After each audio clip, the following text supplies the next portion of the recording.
to doctor के Sudhakar. Sir speaker sir, question number 102।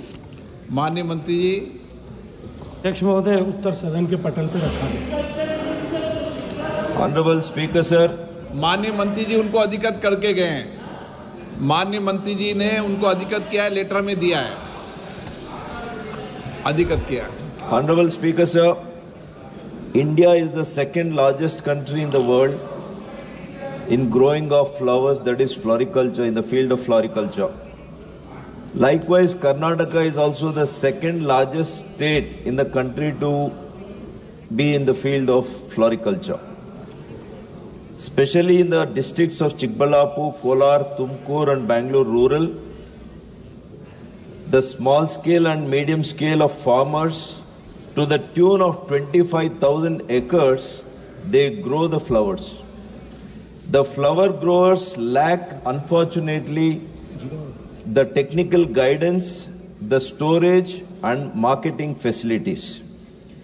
In this context, I would like to ask the government whether there is any plan to set up a separate board for floriculture, just like National Horticulture Board and Central Sericulture Board. And if the steps are taken, whether any steps are taken to make Chikbalapur as India's hub for floriculture. माननीय अध्यक्ष महोदय, मैं आपका संरक्षण चाहता हूं, क्योंकि मूल प्रश्न जो है वो ऑर्गेनिक एग्रीकल्चर और परंपरागत कृषि को लेकर के। माननीय सदस्य ने फ्लोरिकल्चर बोर्ड बनाने के ऐसे प्रस्ताव की कोई विचाराधीन है, उस पर चर्चा की है, उस पर जानना चाहा है।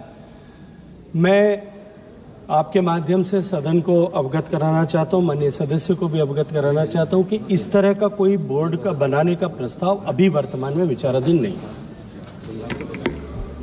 Honorable Speaker sir, my second question will be, the Pradhan Mantri Fasal Bima Yojana is a revolutionary scheme that has benefited large number of farmers across the country. In 2016, when this scheme was launched in Karnataka, nearly 25 lakh farmers opted for this scheme.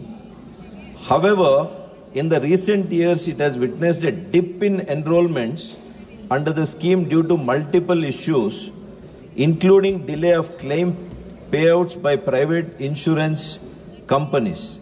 My question to the Honorable Minister in this regard will be whether any steps are taken to ensure Fasal Bima Yojana is made compulsory to all the farmers by reducing their share in premiums for Karnataka. माननीय अध्यक्ष महोदय, भारत के करोड़ों किसानों को,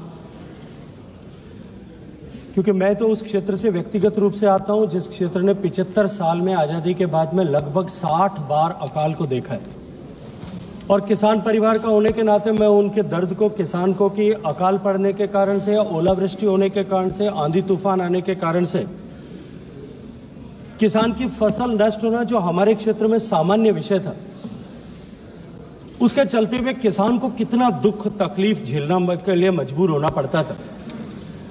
मैं अभिनंदन करना चाहता हूं भारत के किसानों की तरफ से माननीय प्रधानमंत्री जी का कि उन्होंने फसल बीमा योजना को प्रारंभ किया, और मैं अपने आप को सौभाग्यशाली मानता हूं कि उस समय में मुझे कृषि मंत्रालय में काम करने का अवसर माननीय प्रधानमंत्री जी ने दिया था।